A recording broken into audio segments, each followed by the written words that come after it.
Can I ask you, like, in your own past, like the trajectory of your life, like, was there a specific moment where you said before this there was enlightenment, now there is, or rather you forgot about it, like you don't know exactly how it came to be?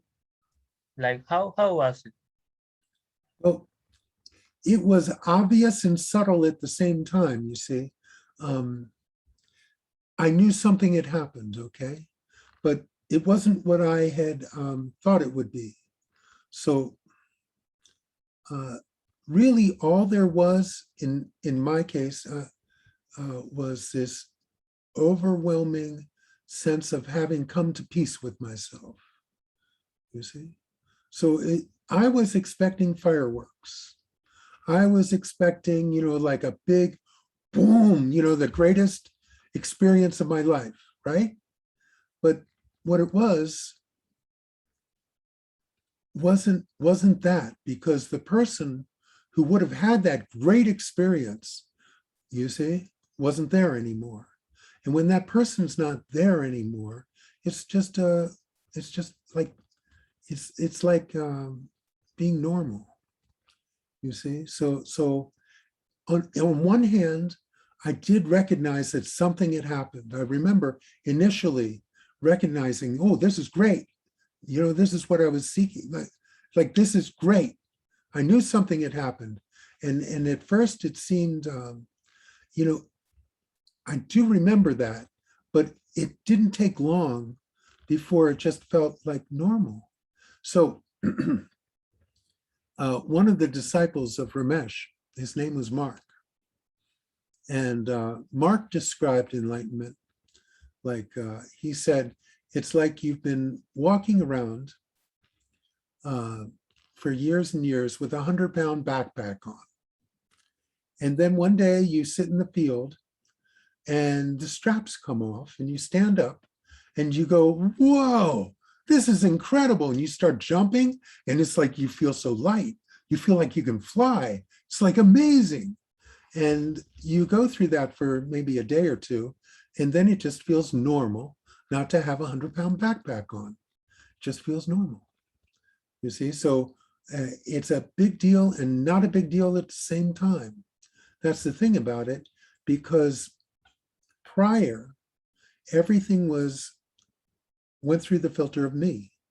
Everything went through the filter of a personal experience. When there was no more person, then it's just a shift, and then it's like nothing ever happened, because all that's happened here is that the false identification, the belief in something that isn't real, dropped off. It was just gone. And so basically nothing happened except that a false belief, an imagining that something that isn't real is real, dropped off. And it just wasn't a factor anymore. So basically, the Enlightenment's not what you think it is, because it's much greater and much smaller than that. So you can't really fit it into any of your concepts. But the closest I could come to it when it happened was to say, I'm at peace with myself. So you see, that unconditional love just filled everything, all of the space, all of the time. And that's all that there was. There was no more me engaging in thought, feeling, and action. Thought, feeling, and action went on, but it had nothing to do with me, you see. So that that's as clear as I can come to explaining that. But you don't have to worry about it because it happens on its own. And Baba had all kinds of amazing experiences when the Enlightenment happened. Just unbelievable. Wow. He wrote a book about it. My book would be a few pages, maybe, because it was so simple, you see. do you consider him lucky to have those experiences, or you rather don't care about that? Like, would you like to have those experiences? Oh, there's no one, there's no me to like any or want any of that. No, it's just different things happen in different situations, you see, depending on the destiny and the karma.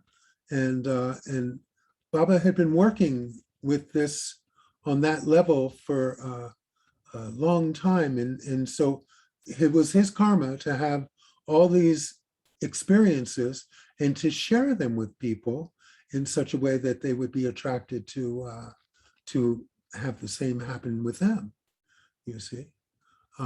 That's all. It's just things, it's the same thing, really, you see. It's just a different way of it manifesting in this world. Yeah, so I don't feel I missed out.